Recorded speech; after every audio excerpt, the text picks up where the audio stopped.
Same one again, we're back here for another trick tip. Usually, shit. Paul, Denham again. So we're going to learn another trick today. I remember last time we spoke, we were learning meat spins actually. I'd love to know how far along you guys got with that. It's a hard trick, man. It's awkward. But today we're going to learn rail whips. It's a really good fun trick that you'll see me doing a lot and a lot of other guys. So yeah, let's have a go. Be a good laugh, I suppose.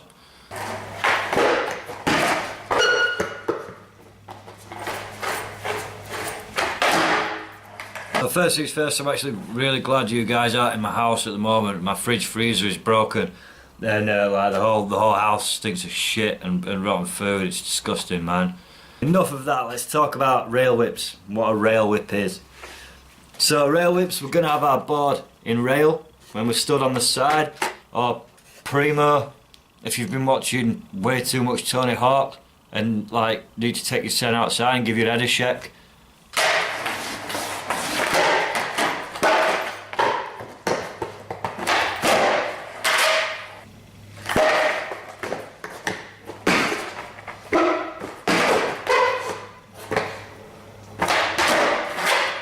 First things first, you'll notice that my wheels here cover up the nuts. It's really important because you don't want to be stood in rail and start bashing the nuts on the floor. It'll make it impossible for you to do a lot of tricks, but also it'll be really hard getting your wheels off at the end of it. So make sure you invest in a really good freestyle wheel. I'm riding Momentum's there. It's a good little wheel, and you'll see how they cover up the nuts and also sit really nice and flush with the side of my board as well. That's going to help you for a lot of rail tricks. We get asked a lot about that, how to set the board up. We'll go through it in more depth another time, okay? Obviously you want to be really comfortable pulling up into rail like this, okay? When we talk about our weight distribution for this trick, we want our weight to be, so I'm regular again, so I'm going to kick the board forward and around like this. So you want to make sure the weight is on the foot that your board is going to spin around, okay? And you're going to be on there one-footed essentially.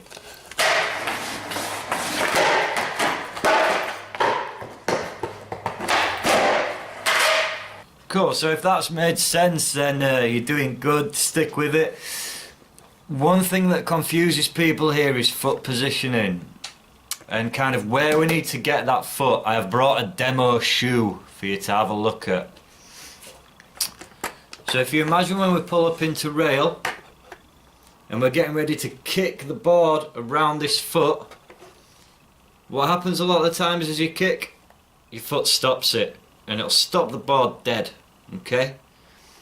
So what we want to do is, rather than have our feet really flat, if you imagine my fingers are your toes for a second, we're going to rest on the ball of our feet, so kind of on this nice little bit here. We're going to point our toes upwards and kind of rest on our toes a little bit like that. So your heel's out of the way and your toes are out of the way as well, so you're kind of resting on on the ball of your foot there a little bit, okay? Because that means when you kick it round, your toes are out of the way from hitting the deck. So your board will be able to do a full rotation underneath you.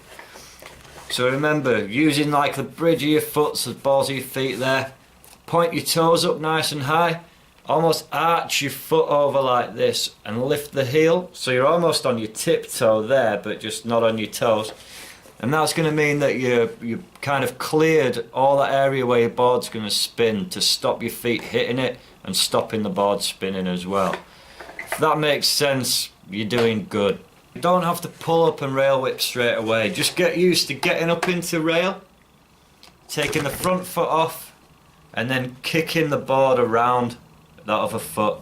Start off with 180s if you want. I find them awkward because you've got to then jump and readjust your balance, but I think if you just start off by pulling up, getting used to where that foot needs to be, remember with the toes pointed, and then using the front foot to kick the board around, I think that's the best way you're going to start, to be fair.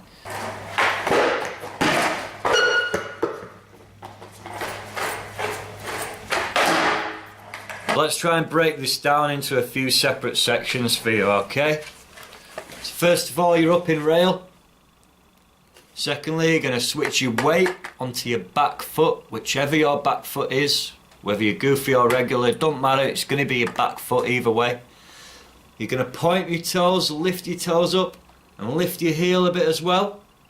You're going to take the front foot off and kick the board, and keep your toes and your heel pointed until that board comes right the way around, and then stomp that foot back on the front of your rail there, just to really hold you in steady. Tons of scope for rail whips. There's so many different variations you can do. You can learn to pull up and rail whip straight away. You can learn them with a 180 toe spin, which is where you're spinning on the wheel itself and leaving your board in the same position. Go watch Joe Humeres for that sort of stuff. It's totally rad. But there's lots you can do. It's a really nice little trick you can throw in the middle of a run, and it kind of makes the whole being in rail a little bit more interesting, and just gives you a bit more versatility there as well, which I think is awesome.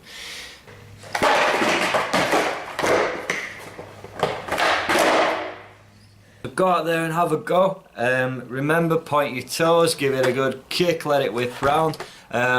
You'll be able to get this one. As far as rail tricks go, it's fairly straightforward. It's just about the foot positioning. Remember, don't treat your foot as just a flat plane like this. You've got some bendability in there, so use it, alright? You weren't born a statue, man. Well, some of you were, but you know, that's a different social commentary for another day, isn't it? And have fun. Next week we're going to learn a carousel. Fun trick, truck transfer trick.